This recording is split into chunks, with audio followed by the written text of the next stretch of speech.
Welcome to a special Jace Media Music video interview. I am your host, Justin Smolison, proud Jace contributor from across the pond, and I am so delighted to have finally connected with Mr. Søren Andersen, fantastic guitarist, songwriter, and producer based in Denmark.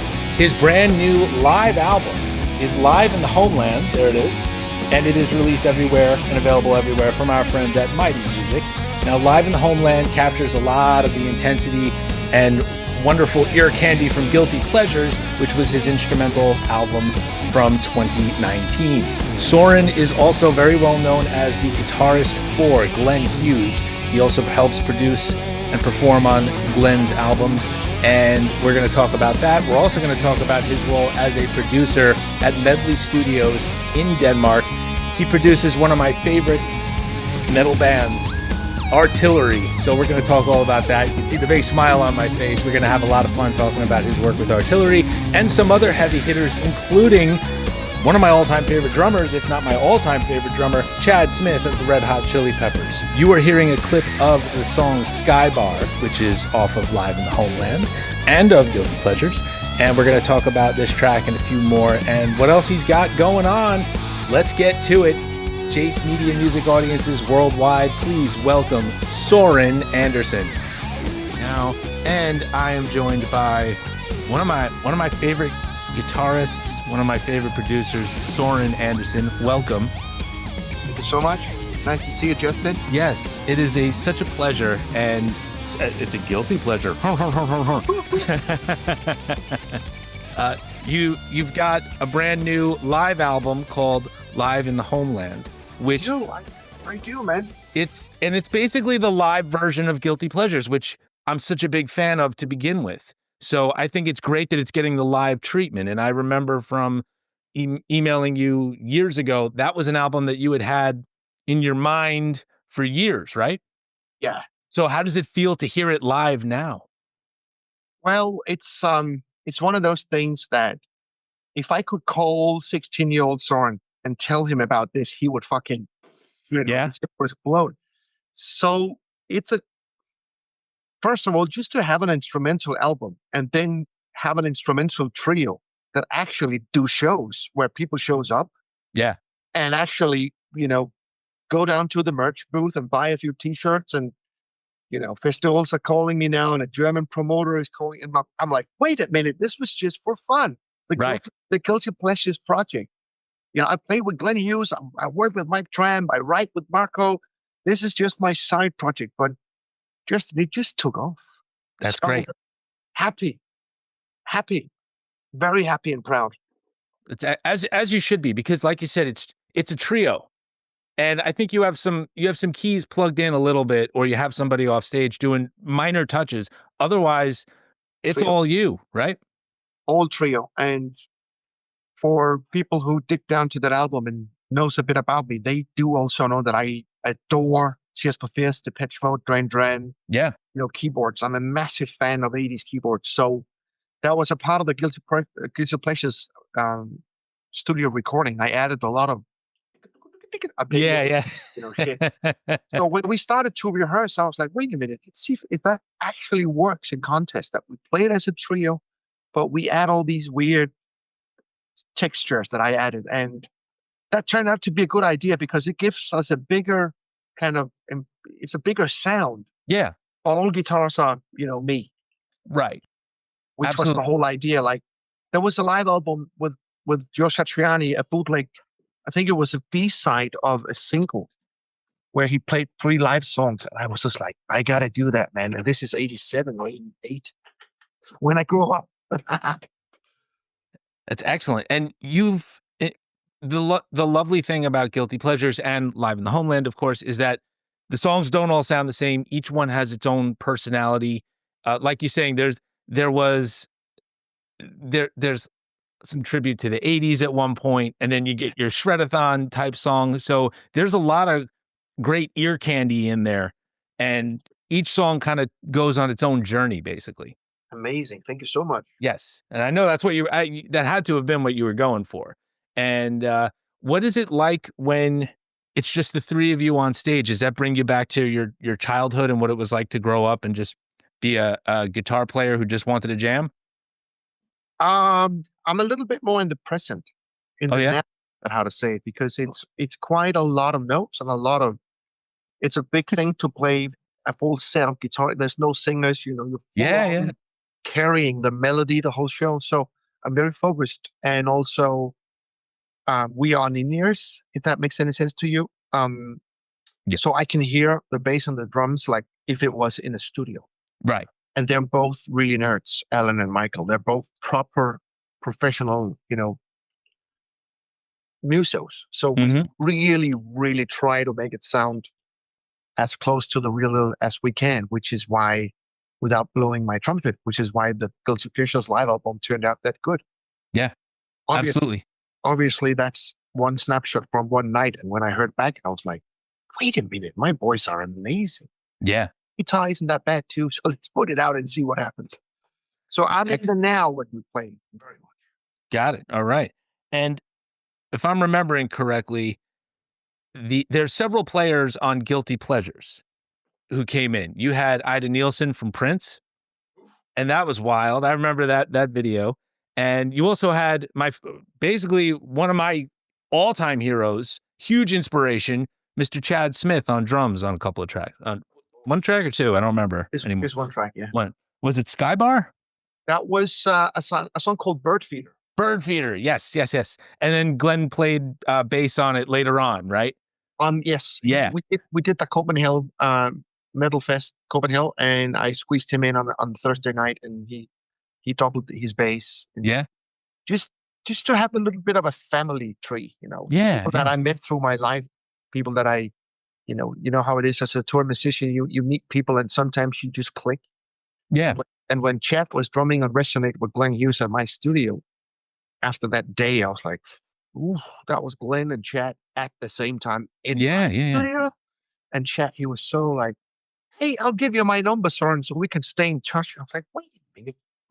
Is this Spinal Tap or what's going on here? Right. Right. Get me his number, and we stayed in touch, and he phoned me back. I'm coming to Denmark. You need more drums?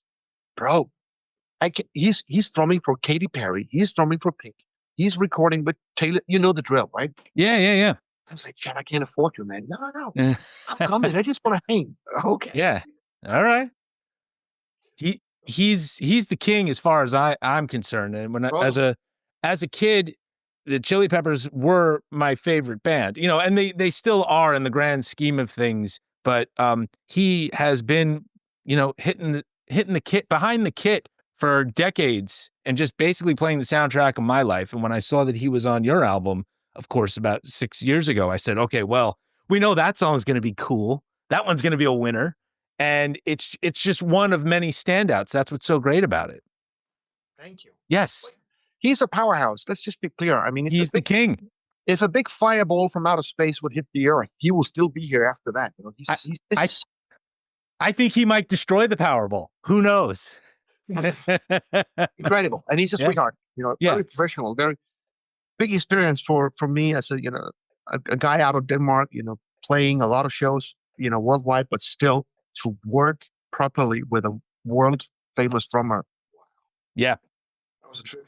That's excellent. So you just got back from a run of shows as Søren Andersen, right? Yeah. How did those go? Again, I'm totally blown away of the, you know, the amount of audience that actually shows up on a Saturday night to hear my guitar shit. Like 200 people? Like what? Which is a lot of, you know, that's a big audience for instrumental, experimental, nerdy guitar music. But I'm just like, great, let's make another album. Let's move on. So I got my radars out. I got my feelers out for some more work outside of Denmark. Because, you know, I have to, you know, this is my goal, you know. Right. Now you do a lot of great work, like we were saying, behind the glass also. Yep. And I'm gonna share I'm gonna share something with you. Let's see if you recognize this gentleman right here. You recognize that guy? Legend. Totally. So now this is taken last year, about a year ago, when Artillery came to New York. And I don't go to Brooklyn for shows. I go only for Artillery and if Soren Andersen came to Brooklyn. But I brought my favorite albums. These are two of my all-time favorite metal albums. These kind of changed how I heard metal, actually. And I'm not just saying that because you're on with me, because I had never heard Artillery until these two. And I was blown away, like completely blown away. And you're the man behind the glass on those two and everything afterwards. What? And then hold on, I got one more. Hold on one second. I got this guy. They were for longtime metalheads, these are the nicest guys. Yes. They were super cool. Yeah. And you can see it on my face. Like I'm living a dream right there, because I know I'm probably never gonna get that chance again. And these so what is it like to produce Artillery, and how's the relationship been since you started? Well, as you said, I've been their producer ever since. I think we're talking 5 albums or maybe 6. Yeah. And I got the call from Soren, the other singer, Søren Andersen. I love him. He's great. Raspy, growly. He can do it all. He's amazing. And he's going to sing for Meridian next, which is going to be wild. That's right. Yeah. Are you on that, by the way? I think I recorded him. Okay. Cool. I'm not sure, but anyway. He gave me the call and he said, we know, Soren, you're not a metal guy, but we do know that you like metal. And I had to phone a few people when I got that call. Like, there was the king of metal mixing and metal producing out of Denmark. His name is Jacob Hansen. Jacob Hansen, sure. He's the king. Yeah. I have to phone him up and say, Jacob, what do you do? Yes. And he said, just treat it as a pop record. Okay. So I make sure that everything is in tune and in time, and make sure that everything is like proper, pitchy and harmonies as it was a Beyonce record. And then when you mix it, just add that energy and power you normally add to music. And I was like, that's right. You don't have to be a metalhead to produce a metal album.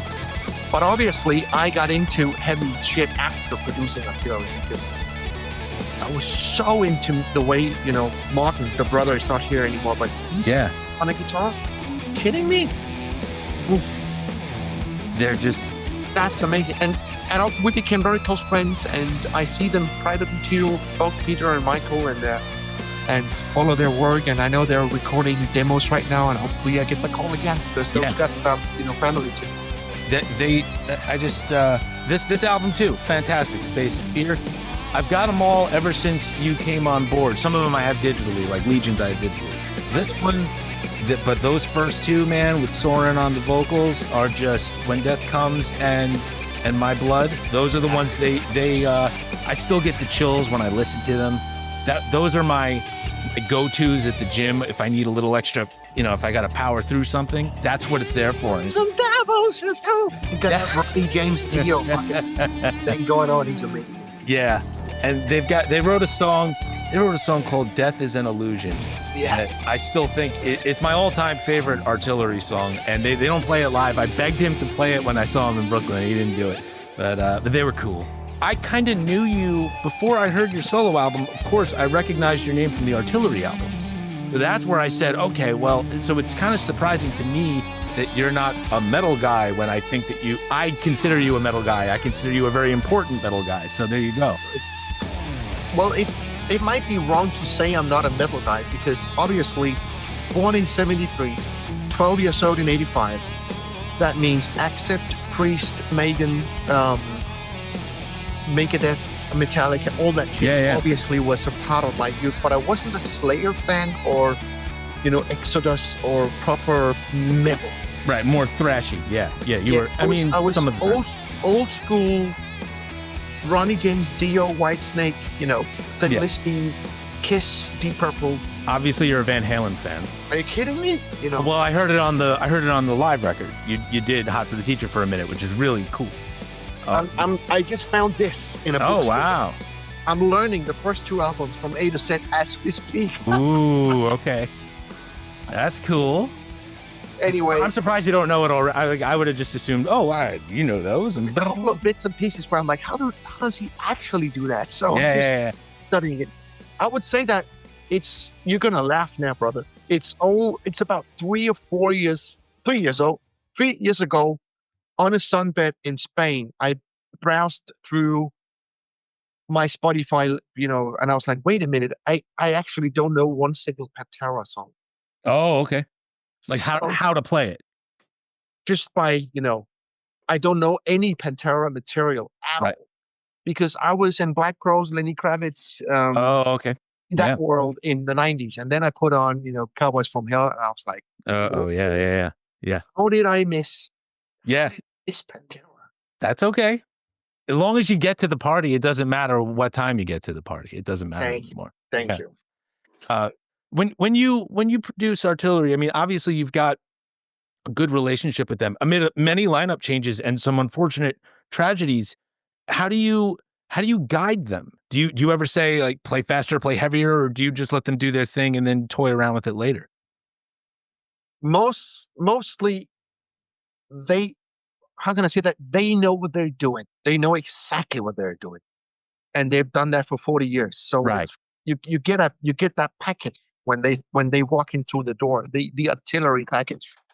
They're very nice, they're very quiet, they're very polite, and they're very well prepared. Peter, just everything is scored out. Peter plays to what do you call it? Like guitar tablature, I think. Tablature, yeah. So he got everything written down.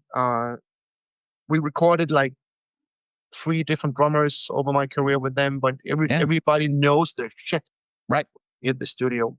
When I start to really say something, that's more when we enter the vocal and guitar solo. I see. Okay. Change that melody, add a dub, add a vocal, add a guitar harmony, shit like that. That's where I start to say something. Okay. Because the kind of bit tracks, Artillery is Artillery. You can't fuck with that. That's just what they do. And I've told this to the band members. For me, they are what I guess what Slayer is to the rest of the world. That's what Artillery is to me. I'll take Artillery almost every time over absolutely anybody. These 2 albums are the ones that really they blew me away to this day. So I still gush over it. Your go-to metal albums. I love it. Totally. And then I wanted to call out you're a mainstay over at Mighty Music, and was it Medley Studios? Yeah. Is that your studio? I'm a co-owner of Medley. Right. Medley was built in the 80s. We had a massive hit with a Danish band called Laid Back. Sunshine Reggae. You know that? They're the good times. Sunshine Reggae. Big fucking No. and all the money they made in America. For those money, EMI decided to build Medley Studios. So it's one of those old school EMI studios. Right. Okay. Like Abbey Road is actually an EMI studio. Huh. Yeah.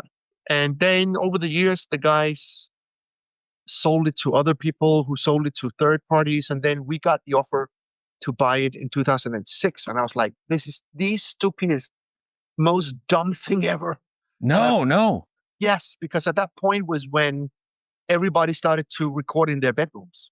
Oh. So to be an investor in a 400 square meter recording studio was just like, no. But thank God that there's still a market for getting a band in a studio with a proper real drum kit and a real guitar and real fucking, that. So I survived next year 20 years. As amazing. To keep one of the very last studios out of Copenhagen alive. That's kind of proud, but also I've been working my ass off to make it. Right. And that's another one of the reasons why I wanted to talk to you, because I feel like it's a part of metal history that we're writing right now that needs to be documented. You are keeping some important stuff alive here, my friend. Thank you. You are. And it's Justin, it's incredible that I grew up with rock. Okay. I grew up as a hard rock fan. Yeah. Out of Denmark, we have Artillery. Yeah. We have Pretty Mates. Mm-hmm. We have DAD. We have Merciful Fate and King Diamond. Volbeat is the new big flag. And they've pretty much all been through my studio over the last 10 years. Which that's amazing. Blows my mind. Right. Then add fucking Mike Tramp and from White Lion, Glenn Hughes and Chad Smith, as we talked about. So I'm itching my arm now and then. I go, Jesus Christ, what's going on here? I think you keep that going another 20 years, and you've basically got Denmark's Abbey Road right there. Yep. Now, there's something else. I also wanted to mention this because I'm a big fan of Target and Mighty Music. You did a solo on this record right there. You remember that one? Hold on, I'm trying to. Sorry about that. It's the Freddie and the Phantoms. You did it on River of Hate. And that one, like, I talk to Freddie once a year or whenever he has something come out. I always bring up that song, that solo. I don't know how close you are with him, but do you have any special memories from that rehearsal? That tape? Freddie is a regular user of Medley Studios. Yeah.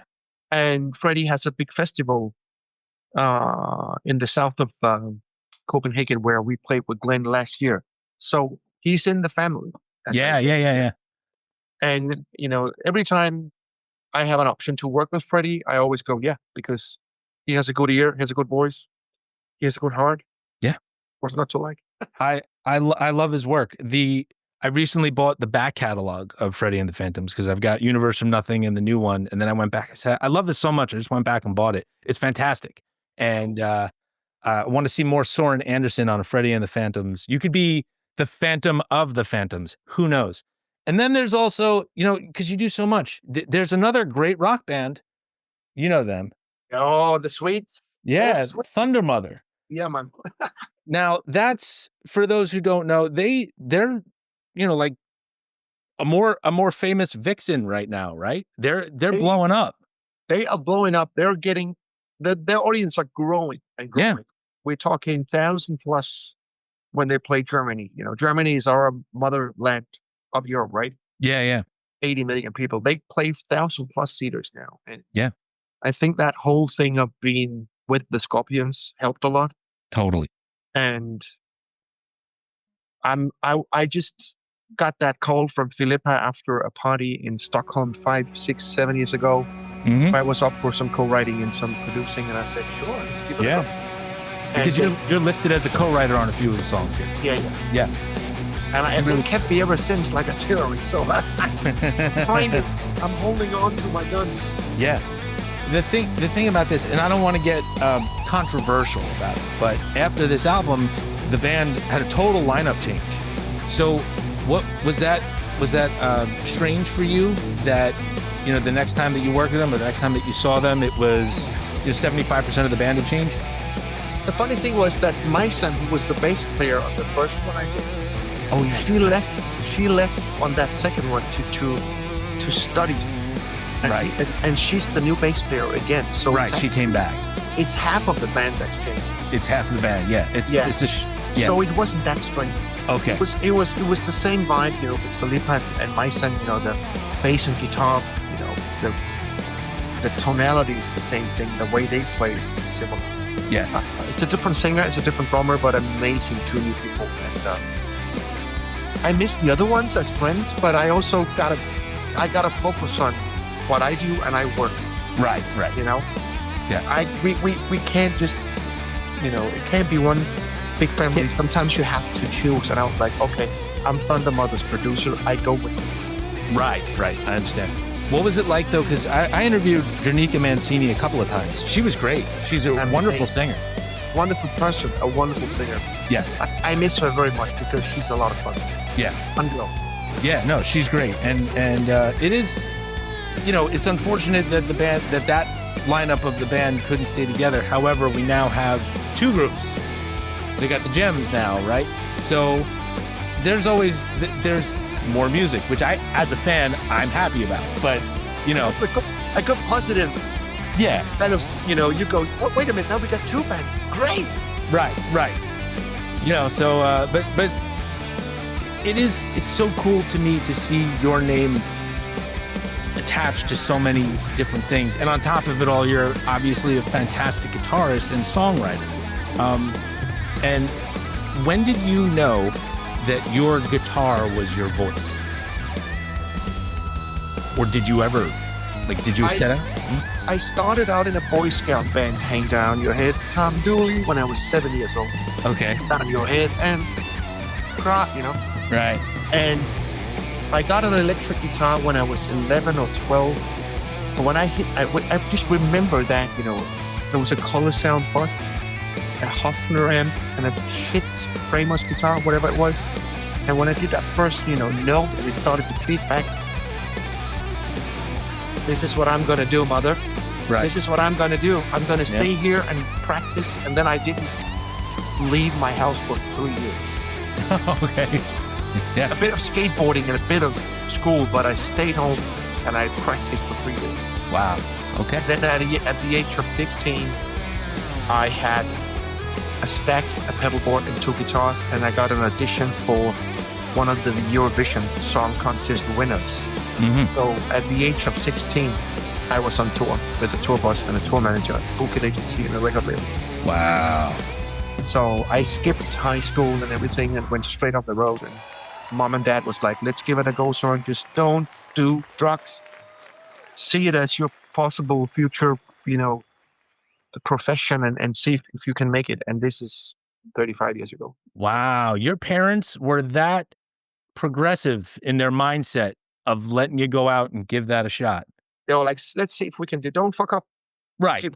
Treat it as a professional, profession. Yeah. And and see how far you can take it. Because that's not all that different from a child actor who's doing that as a teenager, right? I mean, same basic thing. Yeah, man.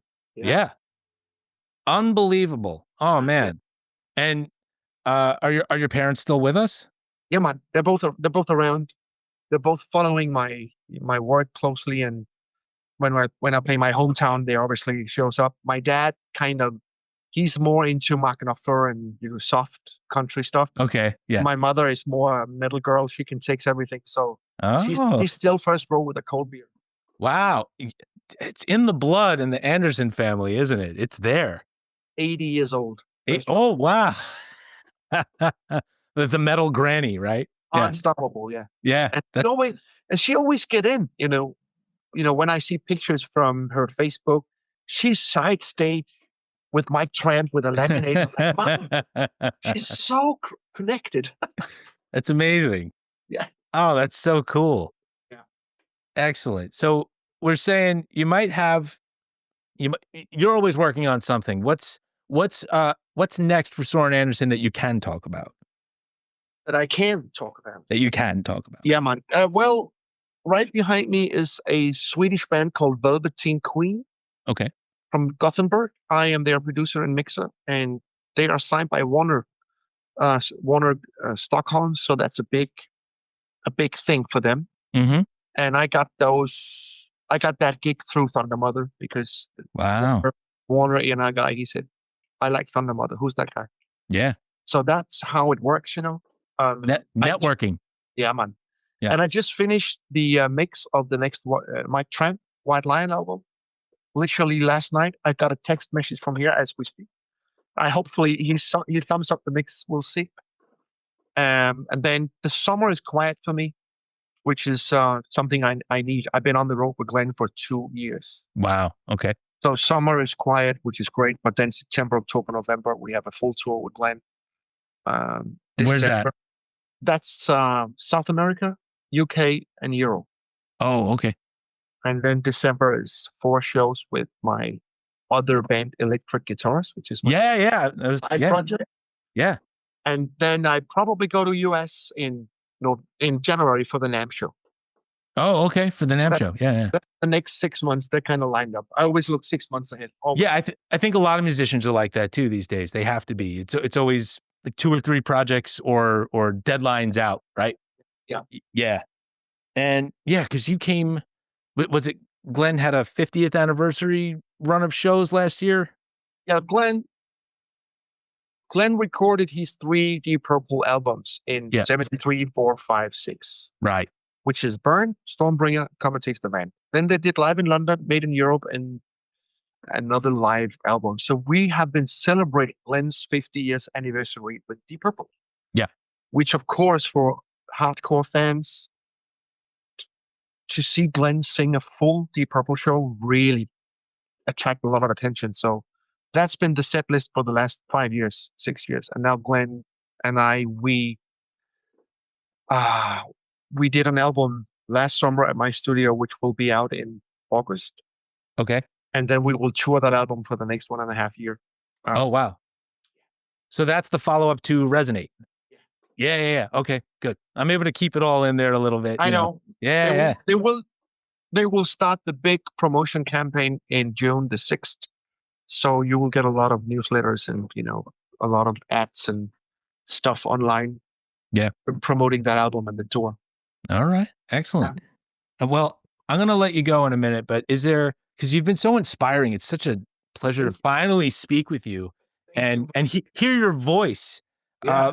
But is there anything, it's a wild time right now for musicians, especially kids, because just because I feel like it's so much easier for them to make music, but it's tougher to make music that lasts, that makes an impact. So what would you say to any young or unsigned musician who is just trying to make that impact?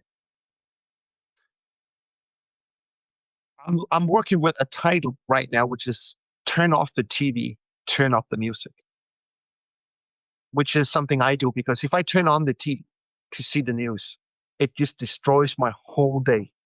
Okay. You look at it and you go, really? So turn off the TV and turn up the music and just disappear in your own little music world about being creative, practicing, writing, dream. Just dream big. Dream as big as you can, because I come from Denmark where nobody plays in Thin Lizzy or Whitesnake or Deep Purple or, it's a small 5 million people country. And yes, we have a handful of 10 bands that made it out over the last 40 years, but that's not a lot, right? Right. So dream big, because before you know it, if you keep focusing on where you want to go, it will happen. And I'm a big ambassador for that, because nobody out of Denmark have ever played with anybody from Whitesnake, Deep Purple, or Thin Lizzy, right? But I have. Right. And how did that happen, Justin? I don't know. The only thing I did right was focusing. Right. This is what I'm going to do. That's where I want to go. What does it take to get there? Okay, I need to fly to LA next step. How do I hook up with people? Et cetera. And let's just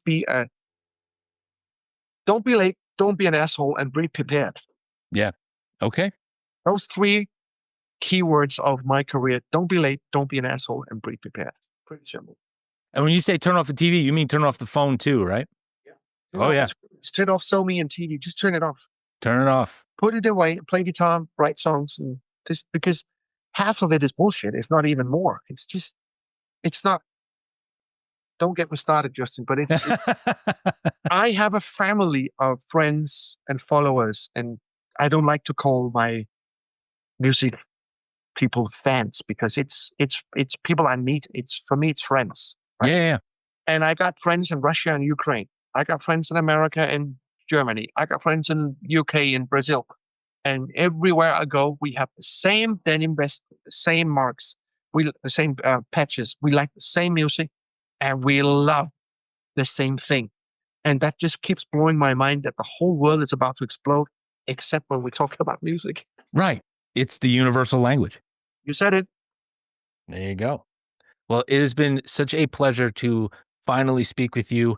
And I'm sure hopefully there will be follow-ups. And if you'll make the time, I will certainly make the time. And I would love to see you live next time you come through the US and New York. And I'm a big fan, and I love that you keep cranking them out, and I hope that you continue to do so. Justin, thanks for paying attention to my little world. I mean, it means a lot to me. I'm not on the, billboard. I'm not on TV. But you gave me that little window, and that means everything to me. Thank you so much. Special thanks again to Søren Andersen for joining us here on Jace Media. The new album is live in the Homeland, and it is available worldwide from our friends at Mighty Music. Also, be sure to check out Guilty Pleasures. Many of the songs off of Live in Homeland are from that album, also available from Mighty Music. At the top, you heard a clip of Skybar, and during the interview, I played some clips from Bird Feeder and City of Angels. And right now, you're hearing a clip of The Kid I just absolutely love this man's guitar playing. I think he's fantastic, and I look forward to reconnecting with him soon. Visit SorenAndersen.net for more information. And of course, be sure to follow him on social and make legitimate purchases of the music, merch, and tickets to support hardworking artists and producers like Søren Andersen. Folks, head on over to the revamped JaceMediaMusic.com page. We've got reviews, we've got interviews, we've got all kinds of great music coverage. Check out some of my recent video interviews with Michael Stutzer of Artillery, who we mentioned in this interview. My all-time favorite metal singer, John Bush of Armored Saint and Category 7. The drummer of Category 7 and Shadows Fall, Jason Bittner. Freddie Schnorr of Freddie and the Phantoms, who we mentioned during this interview. Guitar heroes like Herman Frank of Victory, and rock and metal singers like Nick DeSalvo of Elder, Fate's Warning singer Ray Alder, DK Revell of Kickin' Valentina, and members of Avatarium, Captain Blackbeard, and more. Special thanks, as always, to our fantastic founder and publisher, Glenn, and all of my Jace Media colleagues. And of course, special thanks to you, the worldwide Jace Media music audience. Look for Jace Media on Facebook and X and Instagram and basically every social media channel you can think of. I am Justin Smolison, proud Jace Media contributor from across the pond. Thank you again for tuning in. Keep coming back to JaceMediaMusic.com. I've got more video interviews on the way.